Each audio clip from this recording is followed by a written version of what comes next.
യാഗത്തിലല്ല കരുണയിലത്രേ ഞാൻ പ്രസാദിക്കുന്നു എന്നുള്ളത് എന്ത് എന്ന് പോയി പഠിക്കുവിൻ. മത്തായി 9:13. യാഗത്തിലല്ല ഞാൻ പ്രസാദിക്കുന്നത്, കരുണയിലാണ് ഞാൻ പ്രസാദിക്കുന്നത് എന്ന് കണ്ട് മനസ്സിലാക്കി പോയി പഠിക്കുക. നമുക്കറിയാം, പഴയ നിയമ യാഗങ്ങളിൽ അത് ചെയ്യേണ്ടതിന് വ്യക്തമായ മാർഗനിർദ്ദേശങ്ങൾ വചനത്തിലുണ്ട്. അതിന് കടുകിട പോലും വ്യത്യാസം വരുത്തുക സാധ്യമല്ല. അത് ചെയ്യേണ്ടുന്ന വിധത്തിൽ ചെയ്തെങ്കിൽ മാത്രമേ യാഗങ്ങൾക്ക് ഫലമുണ്ടാകുകയുള്ളൂ. എന്നാൽ യേശു പറയുകയാണ്, എല്ലാ കൃത്യതയോടും കൂടെ ഒരു യാഗം അർപ്പിച്ചു എങ്കിൽ കൂടി ഞാൻ പ്രസാദിച്ചു എന്ന് നിനക്ക് തീരുമാനിക്കാൻ കഴിയുകയില്ല. എന്നാൽ നിന്റെ കരുണയിൽ ഞാൻ പ്രസാദിക്കുന്നു.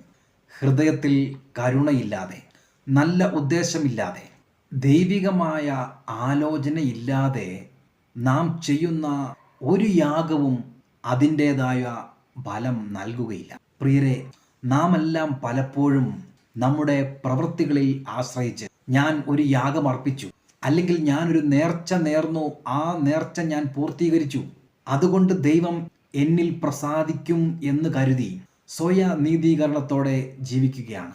പക്ഷെ കർത്താവ് പറയുകയാണ്, എല്ലാ കണിശതയോടും കൂടി ഒരു യാഗം അർപ്പിച്ചാൽ പോലും അവനതിൽ പ്രസാദിക്കണമെന്നില്ല. അവൻ ഹൃദയങ്ങളെയാണ് നോക്കുന്നത്. നമ്മുടെ ഉൾപ്പൂവുകളെ അറിയുന്നവൻ, നമ്മളുടെ ഉദ്ദേശങ്ങൾ അറിയുന്നവൻ. ദൈവേഷ്ടപ്രകാരമല്ലാതെ സ്വന്തം ബുദ്ധിയിൽ ഉരുത്തിരിയുന്ന നമ്മുടേതായിട്ടുള്ള ആവശ്യങ്ങൾക്കും പ്ലാനുകൾക്കും വേണ്ടി നമ്മുടെ സ്വന്തം പ്രവൃത്തിയിൽ നാം എത്ര നല്ല കാര്യങ്ങൾ ചെയ്തെന്നു വരികിലും ദൈവം അതിൽ പ്രസാദിക്കുകയില്ല.